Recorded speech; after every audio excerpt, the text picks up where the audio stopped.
The church was full, every pew lined with white roses and ivory candles, the kind of flowers I had spent 4 months choosing, because I believed, truly believed, that this day would be the most beautiful of my life. 240 guests, my mother in the front row, wearing the pale blue dress she had kept in her closet for 30 years, waiting for this exact moment. The string quartet playing something soft and golden at the altar, and me, standing at the top of those marble steps in a dress that had taken 6 fittings to perfect, holding a bouquet of garden roses so tightly my knuckles had gone white. He was not there. I knew it the moment I saw his best man's face, that particular look men give when they have been asked to deliver terrible news on someone else's behalf, a look caught somewhere between guilt and relief that the job had fallen to him instead of the person responsible. He walked toward me slowly, down the aisle, past 240 people who had already begun to understand what was happening, and he placed a folded note in my hand without a word. I did not open it then. I stood very still. I have always been someone who goes very still in moments of crisis, not because I am in shock, but because some part of my brain locks into a kind of cold, precise clarity that other people sometimes mistake for numbness. I was not numb. I was calculating. It was Diane who laughed. She was standing 3 rows back, in the maid of honor position she had held at my side for the entire morning, the woman who had zipped up my dress and told me I looked like something out of a dream. My best friend since we were 19 years old, the person who knew every version of me, who had sat with me through every hard year, who had called me her sister at my bachelorette party 2 weeks before and raised a glass of champagne in my honor. She laughed, not loudly, not the kind of laugh that fills a room. It was a small, private, delighted sound, like someone watching a punchline land exactly as expected. She turned slightly toward the man standing next to her, and I caught the expression on her face before she composed it. It was satisfaction. It was the face of someone watching something they had helped arrange finally come to pass. I looked at her, she looked at me.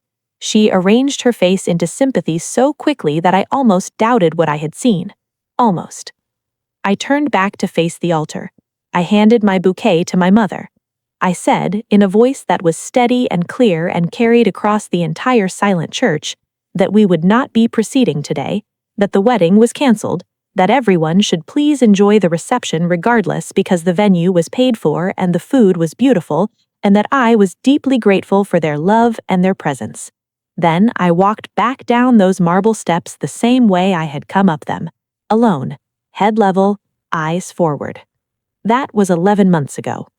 What happened in those 11 months is the reason I am telling you this story. My name is Caroline Voss, and I want to be precise about who I was before any of this happened, because I think it matters. I think the details of what a woman has built and what she is worth get lost very quickly in a story about a wedding that did not happen and a man who ran, and I refuse to let that happen here. I grew up in Cincinnati, the daughter of a structural engineer and a woman who ran a small accounting firm out of a converted room at the back of our house.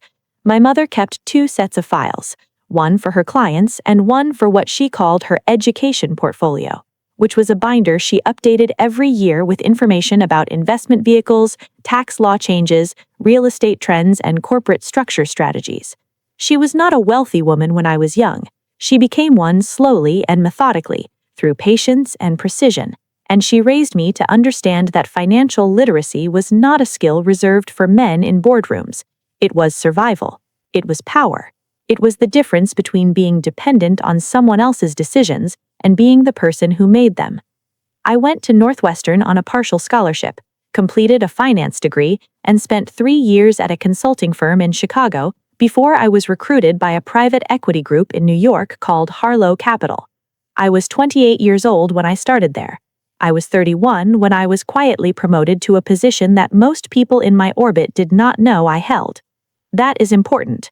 Please remember that. I specialized in something that most people find deeply boring until they discover its implications: debt restructuring. the process by which companies that are struggling with their financial obligations renegotiate the terms of that debt or find new capital structures to survive. It is painstaking work. It requires an understanding of contracts at a level that makes most people's eyes glaze. It requires the ability to read a balance sheet and understand not just what it says, but what it is hiding. I was very good at it. Outside of work, I had a life that looked, from the outside, like the kind of life people describe as having it all.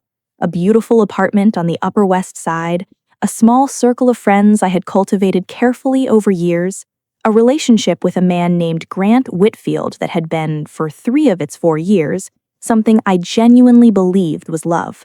Grant was handsome in a way that photographs well. He had attended the right schools, worked in commercial real estate development, moved through rooms with the particular ease of someone who has never had serious cause for self-doubt. He was charming in company and attentive in private, and he told me, on a rooftop in the West Village on a night in November 2 years ago, that he could not imagine his life without me in it. I believed him. Diane had introduced us.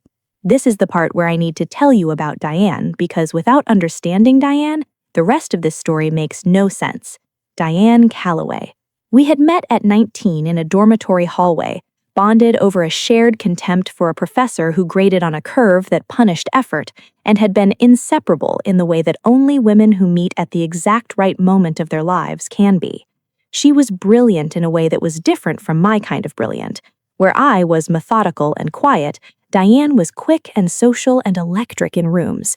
She read people effortlessly. She knew exactly what to say at exactly the right moment.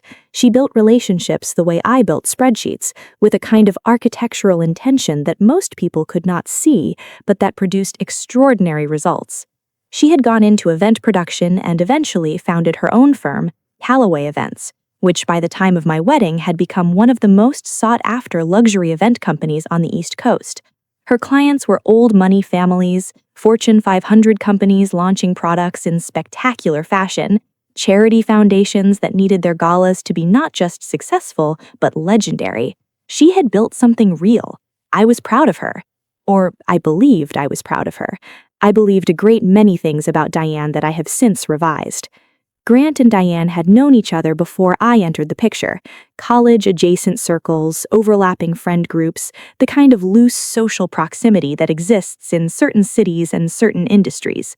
She had introduced us at a dinner party she hosted in her Tribeca apartment, and at the time I had thought this was a generous thing to do, introducing her best friend to a man she thought might be a good match. It did not occur to me, not for a long time, that the introduction had been strategic, that Diane had calculated something I could not yet see, that the dinner party had not been a gift at all. The signs came early, and I cataloged them the way I catalog everything, methodically and without immediate interpretation, storing the data until the pattern became undeniable. The first was small. 6 months into dating Grant, I attended a dinner at a restaurant in Midtown where several of his colleagues were present, along with Diane, who had come as his friend and mine simultaneously. At some point, the conversation turned to professional accomplishments, the kind of table talk that happens in New York when everyone around it is competitive and accustomed to defining themselves by their work. When someone asked me what I did, and I gave the version I always gave in social contexts, which was a simplified answer about working in finance, Grant said, before I could continue, "She handles some investment research, mostly background analysis stuff."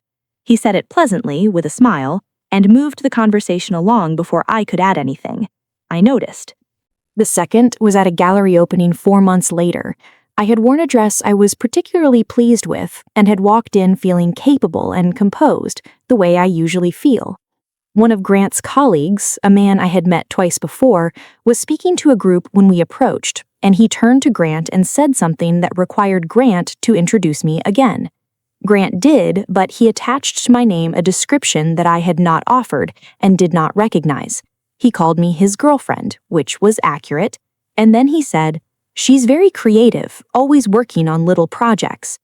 I was, at that time, 3 months away from closing a debt restructuring deal worth $400 million. I smiled. I stored the data. I did not yet understand the shape of the pattern. The third was at a charity event Diane had organized, A gorgeous autumn evening at a rooftop venue on the Hudson, with a view that made the city look like something from a film. I had contributed a significant sum to the charity in question, not publicly but through a foundation I had established quietly 2 years prior for exactly that kind of giving. Diane knew about the contribution. She was the one who had told me about the charity and encouraged my involvement. At the event, during the donor recognition segment, my name was not mentioned. Every other major donor was acknowledged. I watched Diane's face across the room as the list was read, and she met my eyes once and then looked away. She had removed my name from the list. I do not know how I knew this so certainly in that moment, but I knew. I stored the data. What the pattern was building toward I understood only much later, when I had all the pieces. Diane had spent 4 years carefully, systematically, and with extraordinary patience, positioning me as small in Grant's eyes and in the eyes of the world Grant occupied. She had introduced me to him not to do me a favor, but to give herself proximity to both of us. She had spent those years making sure that the woman Grant knew was a diminished version of me, someone who handled background analysis, someone who worked on little projects, someone whose financial generosity could be quietly erased from the public record. She wanted Grant for herself. This I would confirm later. But more than Grant, I believe she wanted what Grant represented, which was the entry into a particular kind of old money social world that Diane, despite her success, had always found just slightly out of reach. Grant's family had the right name, the right club memberships, the right connections to the right people, and Diane had decided that the most efficient path to that world ran directly through him. The problem, from her perspective, was me. I was Grant's serious relationship. I was educated and established and, when I was truly present in a room, not easy to overlook, so she had spent 4 years making sure I was not truly present, making sure I was the quiet one in the background, making sure Grant understood me as smaller and softer than I was, so that when the moment came, the pivot from me to her would feel not like a betrayal, but like a natural and obvious upgrade. She was good. I want to acknowledge that. What she constructed was genuinely sophisticated. She had simply miscalculated one variable. The note Grant's best man had placed in my hand at the altar was brief. I read it that evening in my apartment, after I had sent my mother home with my aunt and poured myself a glass of wine and sat very quietly at my kitchen table for approximately 20 minutes. It said that he was sorry, but that he had realized, too late, that he was in love with someone else, that he had not intended to hurt me, that he hoped I would understand someday. He did not name her. He did not need to.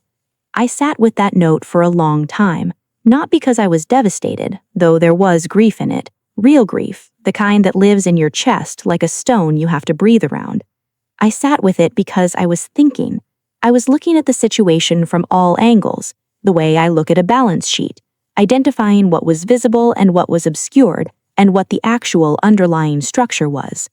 And then I went to my office, the small one in the second bedroom of my apartment where I keep my personal files, and I opened a drawer and I looked at certain documents that I had, until that evening, never had occasion to use.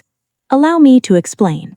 18 months before the wedding that did not happen, Harlow Capital had engaged in a significant transaction. We had purchased, as part of a larger portfolio acquisition, a debt instrument held against a company called Callaway Events LLC. The company was Diane's company.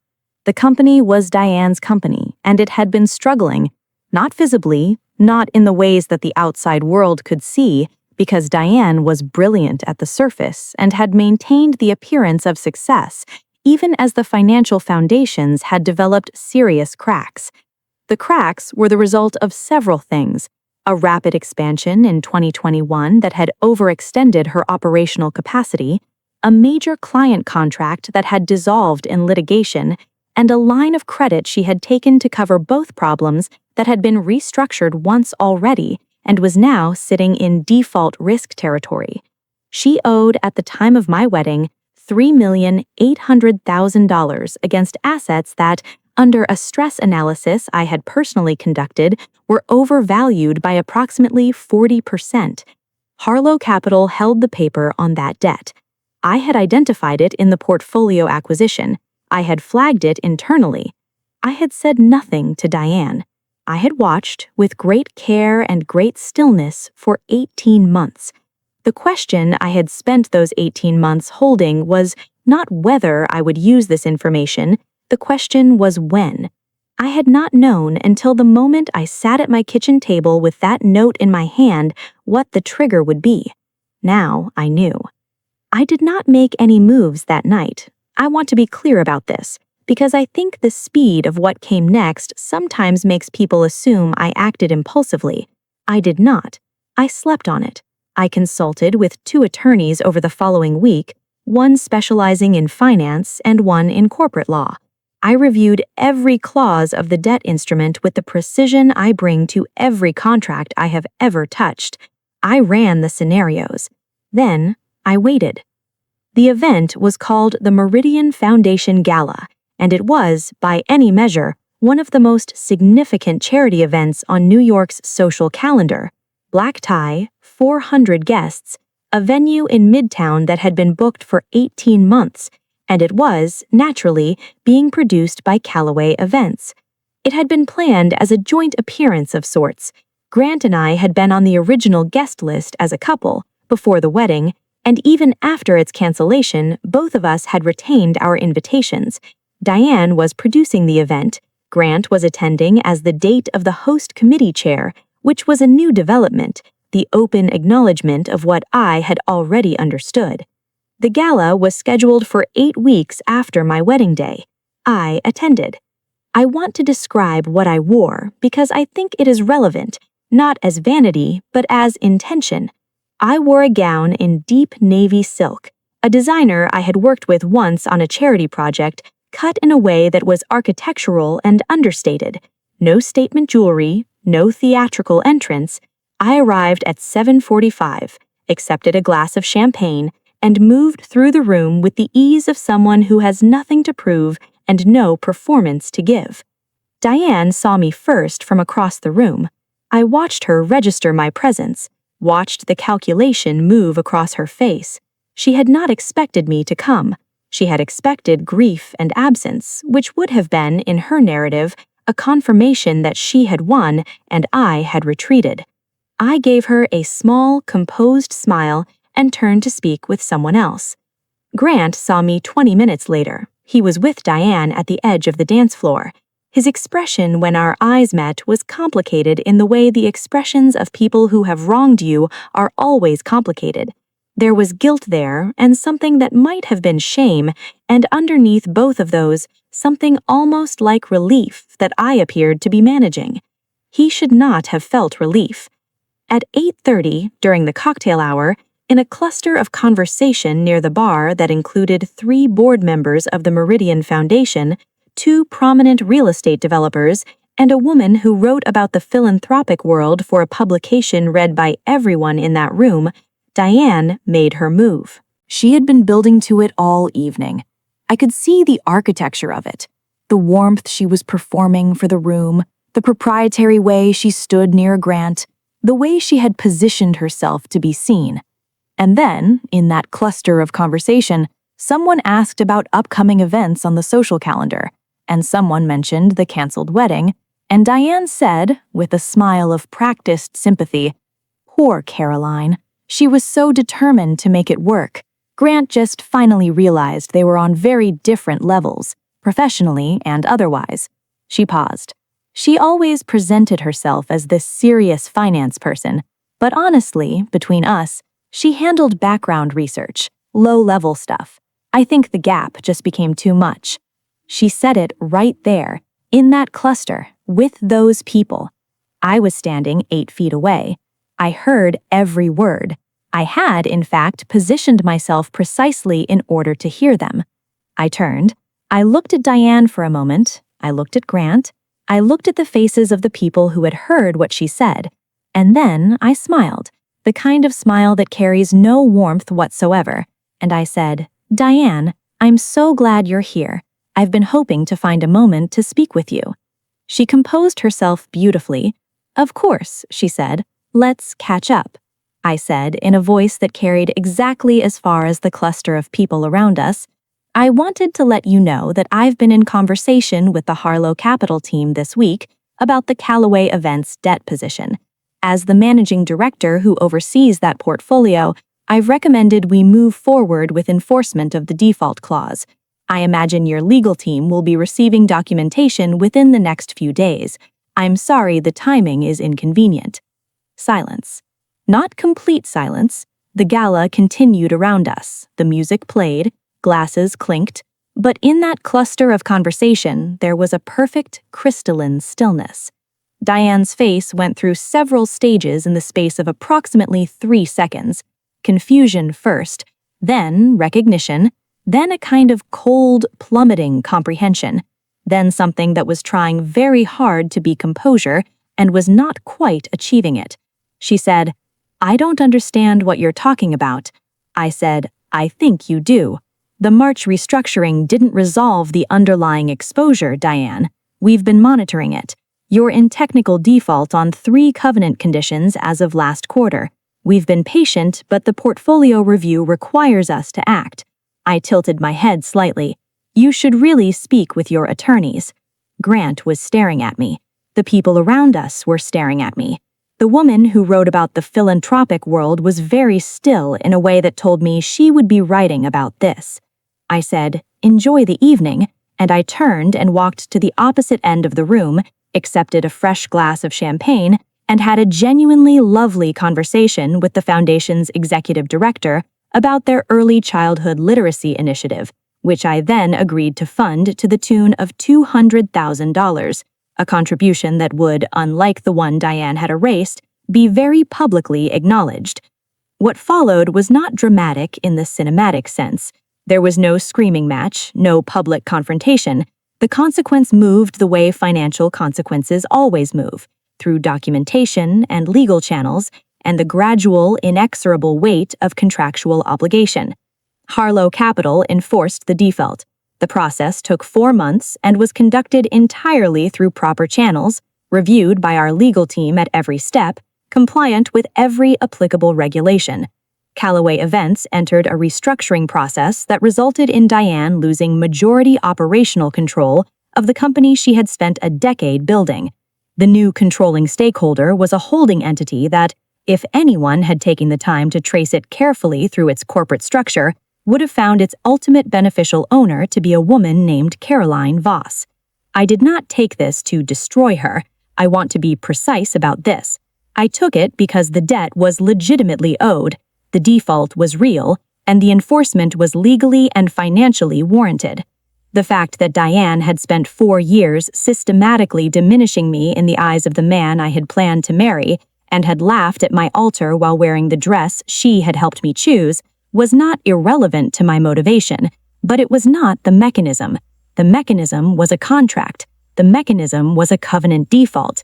The mechanism was the boring, unglamorous machinery of financial law that most people find too tedious to understand. This is why I had always found it useful. Grant, I learned through the ordinary social channels of a city where everyone knows everyone, did not fare particularly well after the gala. The story of what had happened, the canceled wedding, the relationship that had been built in its shadow, the financial revelation, moved through the circles he occupied with considerable speed. Old money communities have a particular view of how things should be done, and the story of a man who had left his fiancé at the altar for a woman who turned out to be concealing a debt crisis and whose professional descriptions of his former fiancé had been revealed as wildly inaccurate did not play well in those circles. His mother, I was told by someone who knew her, was very displeased. He called me once, 3 months after the gala. I did not answer. He sent a text that said he hoped I was well. I did not respond. There was nothing he could say that required a response. The situation had been addressed through channels that did not require his participation. Diane reached out through her attorney, as I had expected.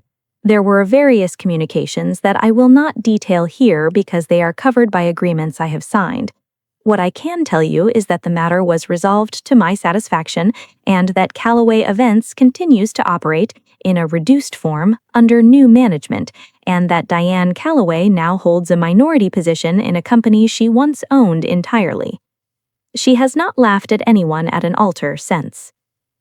8 months after the gala, I was promoted to a position that I will not name specifically here, but which placed me among the senior leadership of one of the most consequential private equity operations on the East Coast.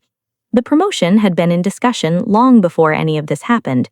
It had nothing to do with what I had done, and everything to do with the decade of work I had been doing, quietly, methodically, without announcement. I moved. Not far, just across the park to a different neighborhood, a different apartment, one with larger windows and a terrace where I keep a small garden of white roses and sage. My mother came to visit in September and stood on the terrace and looked at the skyline for a long time without saying anything. And then she said, "I always knew you'd be something, Caroline." I told her that I had learned most of what I knew from watching her. I do not miss Grant. This surprises people when I tell them, but it is true. What I miss is the version of the future I had constructed around him, the narrative of it, the companionship of it. But the man himself, the man who had stood in rooms and described me as handling background analysis, the man who had needed 4 years of diminishment to make his decision, the man who had asked his best man to deliver a folded note to a woman standing at an altar in front of 240 people, that man I do not miss. I look back at the relationship now and I can see, with the clarity that only distance provides, that I had been diminishing myself within it long before Diane's influence, that I had learned to take up less space in order to make him more comfortable, and that this accommodation had never made me happy and had never been reciprocated. I am not doing that anymore. I have not been on the cover of anything. I have not been the subject of a profile in any publication. My name does not appear frequently in the kind of rooms where names are spoken. This is deliberate. I have always believed that the most durable kind of power is the kind that does not need to announce itself, that sits quietly at a table and does its work and waits for the contracts to speak. At the Meridian Foundation Gala last fall, the one held a full year after the night I have just described to you, I attended again. Same dress code, different gown. I had made a sizable donation and was seated near the front. The foundation's director acknowledged me warmly. Several people came to speak with me who had been present the previous year. The atmosphere was, I would say, notably different. The way people hold themselves around you changes when they understand what you are capable of. Diane was not there. She had not been invited back as the event producer. They had retained someone else. Grant was not there either. He had moved, I had heard, to a different city. I sat at that table in that room and drank champagne and talked with interesting people and thought briefly about the woman I had been a year before on those marble steps, holding roses so tightly her knuckles went white. I felt something for her, a tenderness and a recognition and something close to gratitude. Not for what had been done to her, but for what she had done with it, for the way she had turned her head back toward the altar and then turned it back forward and walked down those steps with her spine straight. She had always known who she was. She had just been waiting for everyone else to find out. There is a concept in finance called a silent lien. It is a legal claim on an asset, properly filed and documented and enforceable, that does not appear on the surface of a transaction. You can look at a company and see its assets and its stated liabilities and believe you understand its structure, and the silent lien sits there, invisible to everyone except the person who filed it, waiting. I have thought about this concept a great deal over the past year, about the ways in which power, real power, operates exactly like this, how it does not need to be visible to be present, how it does not need to be loud to be effective, how the most consequential force in any room is often the one that has said nothing all evening and is holding a very quiet piece of paper. The laugh at the altar was not nothing. I want to be honest about that. It hurt in the specific way that betrayal by a person you loved hurts, which is a pain that does not resolve cleanly and does not follow a narrative arc and comes back sometimes without warning. I have sat with that hurt. I have not performed my way around it. But I have also understood that the laugh was the moment I was released, from a friendship that had been a performance, from a relationship that had been a diminishment, from a version of myself that had learned to be small in rooms that should have known better. She laughed at the altar. She did not know she was laughing at the woman who held the note.